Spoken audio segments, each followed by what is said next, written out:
بہت سارے ائمہ علیہم السلام وہ ہیں کہ جن کی مائیں اور جن کی مادران گرامی عربوں میں سے نہیں تھی بلکہ عجم سے تھیں، اور کئی ساری ایسی تھیں کہ جو ویسے اپنے ملک کے اندر شہزادی تھیں لیکن بہرحال کسی جنگ کی وجہ سے کنیز بنا کر لائی گئی اسلامی ممالک کے اندر اور اسلامی ملک کے اندر، اور اس کے بعد پھر ائمہ علیہم السلام نے ان کا انتخاب کیا، اور اس کے بعد ان سے جو نسل آگے بڑھی ہے وہ عصمت و طہارت کی نسل ہے جو آگے بڑھی ہے۔ مثال کے طور پر حضرت امام زمانہ عجل اللہ تعالیٰ فرجہ شریف کی والدہ گرامی حضرت نرجس خاتون سلام اللہ علیہا،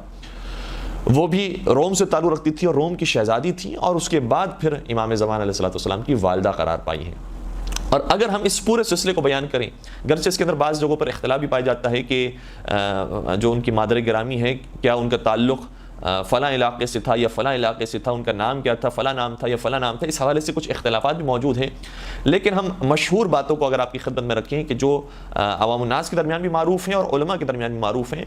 تو امام زین العابدین علیہ السلام کی مادر گرامی یعنی حضرت امام حسین علیہ السلام کی زوجہ مطہرہ جناب بی بی شہربانو، وہ بھی عجم سے تعلق رکھتی تھی، ایران کی شہزادی تھی، اور پھر کنیز بنا کر لائی گئیں، اور اس کے بعد مولا متقیان نے امام حسین کے لیے ان کا انتخاب کیا، اور امام حسین سے جب ان کا رشتے ازدواج طے پایا تو اس کے بعد حضرت امام زین العابدین علیہ السلام کی ولادت کا اہتمام ہوا۔ تو سب سے پہلی مثال ہمارے سامنے جناب بی بی شہربانو کی آتی ہے۔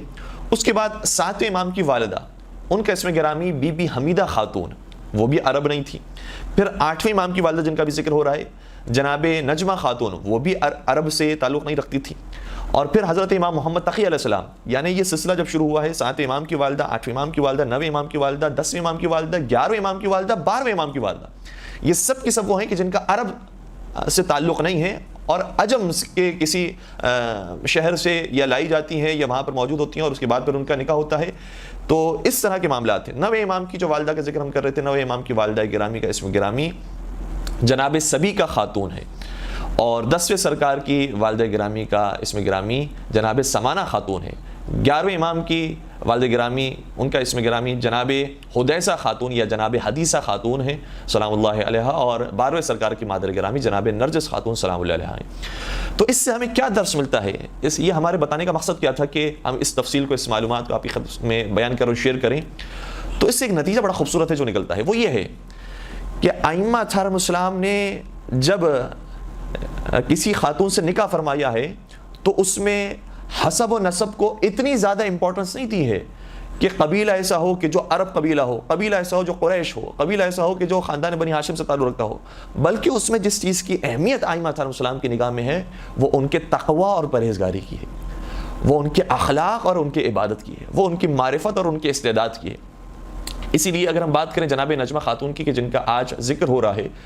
تو ساتویں سرکار بھی بیان فرماتے ہیں اور آٹھویں امام بھی بیان فرماتے ہیں اور دیگر ائمہ سے بھی یہی بات نقل ہوئی ہے کہ علم اور تقوی اور ان کی معرفت کے اندر کوئی ان کا ہم پلہ نہیں تھا۔ بلکہ ہم تھوڑا سا اس واقعے کو بھی ذکر کریں کہ کس طریقے سے وہ امام سے رشتے ازدواج میں منسلک ہوئی ہیں۔ تو امام نے، ساتویں سرکار نے اپنے غلام کو بھیجا کہ کچھ کنیزیں جو فلاں شخص کے پاس موجود ہیں اس میں سے ان اوصاف کے ساتھ ایک کنیز ہوگی، اس کا انتخاب کرو اور اسے خرید کر لاؤ۔ جب وہ شخص گیا تو 7-8 کنیزوں کو اس نے سامنے پیش کیا، لیکن جن اوصاف کا امام نے ذکر کیا تھا اس نے کہا کہ ان اوصاف کی کوئی بھی کنیز انہیں پیش نہیں کی ہے، اور امام نے اگر فرمایا ہے کہ یہ کنیز تیرے پاس موجود ہے تو یقیناً موجود ہوگی۔ جب وہ اوصاف بیان کی گئی تو وہ شخص حیران ہو گیا اور کہا کہ ہاں میرے پاس یہ کنیز موجود ہے، لیکن یہ تمہیں کیسے معلوم ہوا؟ اور وہ کنیز ابھی مریض ہے، علیل ہے، بیمار ہے، اس لیے میں تمہارے سامنے پیش نہیں کر سکتا۔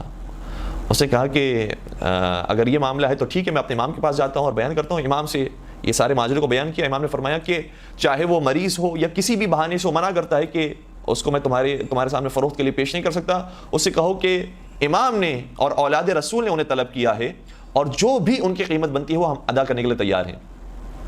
جب یہ ماجرا دوبارہ سے پیش آیا اور کہا کہ یہ میں اپنے لیے طلب نہیں کر رہا بلکہ اپنے مولا اور آقا حضرت امام موسیٰ کاظم علیہ السلام کے لیے اس کنیز کا انتخاب کر رہا ہوں، تو پھر اس کے ذہن میں کچھ باتیں آئیں اور اس نے کہا کہ میں نے تو یہ عذر اس لیے پیش کیا تھا کیونکہ وہ بہت پاک دامن، بہت پاکیزہ خاتون ہے، اور جس شخص نے مجھے ان کو فروخت کیا تھا اس نے کہا تھا کہ یہ کسی اور سے شادی نہیں کریں گی، اور بیان کیا گیا ہے کہ ان کا انتخاب صرف وہی شخص کرے گا جو اس دنیا میں افضل ترین ہوگا اور عابد ترین شخص ہوگا، وہ اس خاتون کا انتخاب کرے گا۔ تو جب تو نے یہ کہا ہے کہ اولاد رسول میں سے حضرت امام موسیٰ کاظم علیہ السلام سے نے انہیں طلب کیا ہے تو پھر میں اس شرط پر دینے کے لیے تیار ہوں کہ میں تجھے فروخت نہیں کر رہا بلکہ تیرے امام حضرت امام موسیٰ کاظم علیہ السلام کو فروخت کر رہا ہوں. اور اس طرح سے وہ حضرت امام موسیٰ کاظم علیہ السلام کی کنیز قرار پائی, اور اس کے بعد پھر امام سے ان کا نکاح ہوا, اور پھر حضرت امام علی رضا علیہ السلام اور جناب بی بی معصومہ قم سلام اللہ علیہا کی ولادت کا اہتمام ہوا. تو ائمہ اطہار علیہم السلام کی نگاہ میں یہ نہیں دیکھا جاتا کہ کون عربی ہے اور کون اجمی ہے, کون کالا ہے اور کون سفید ہے, کس کا خاندان کیا ہے. امام کی نگاہ میں جو معیار ہے وہ وہی معیار ہے جو پروردگار عالم نے قرار دیا ہے قرآن کریم کے اندر کہ ان اکرمکم عند اللہ اتقاکم, پروردگار کے نزدیک وہی محبوب اور پسندیدہ ہے اور وہی قابل احترام ہے کہ جو صاحب تقوی ہوتا ہے. تو ائمہ اطہار علیہم السلام کی نگاہ میں بھی یہی معیار ہے کہ جو صاحب تقوی ہوگا وہ ائمہ اطہار علیہم السلام کی قربت کو اختیار کر سکے گا. اور اس کی مثال ہمیں خود پیغمبر اکرم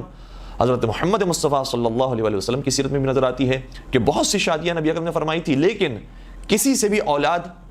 پیغمبر اکرم کو نصیب نہیں ہوئی. یا جناب خدیجہ طاہرہ سلام علیہا سے اولاد نصیب ہوئی ہے, یا اس خاتون سے نصیب ہوئی ہے کہ جو کنیز تھی, یعنی جناب ماریہ قبطیہ سلام علیہا. تو جناب ماریہ قبطیہ بظاہر اگر دیکھا جائے دنیاوی اعتبار سے تو ظاہری طور پر وہ مقام نہیں ہے کہ جو آزاد افراد کا مقام ہوتا ہے, جو عربوں کا مقام ہوتا ہے, جو قبیلہ قریش کا مقام تھا, لیکن خدا کی نگاہ میں یہ ظاہری مقام و مرتبے کی کوئی حیثیت نہیں ہے. ابھی ہم بھی آپ کے سامنے جو موجود ہیں ظاہری طور پر ہم نے سر پر امامہ رکھا ہوا ہے یا دستار پہنی ہوئی ہے یا آبا قبا اوڑھی ہوئی ہے, لیکن نہ جانے کتنے لوگ ایسے ہیں کہ جو ہم سے بہت زیادہ بہتر ہیں, ہم سے بہت زیادہ عبادت گزار ہیں, ہم سے بہت زیادہ پروردگار کے قریب ہیں. تو دنیا کی نگاہ میں کبھی کبھار بہت ساری چیزوں کی اہمیت ہوتی ہے, لیکن پروردگار کی نگاہ میں ان چیزوں کی اہمیت نہیں ہوتی جو ظاہری طور پر ہماری نگاہوں کے سامنے ہوتی ہیں, بلکہ پروردگار باطن کو جانتا ہے. اس لیے جس کا باطن پاک اور صاف ہوتا ہے پروردگار کے نزدیک وہ محبوب اور مقرب ہوتا ہے. ایک درود پڑھ دیجئے محمد و آل محمد پر.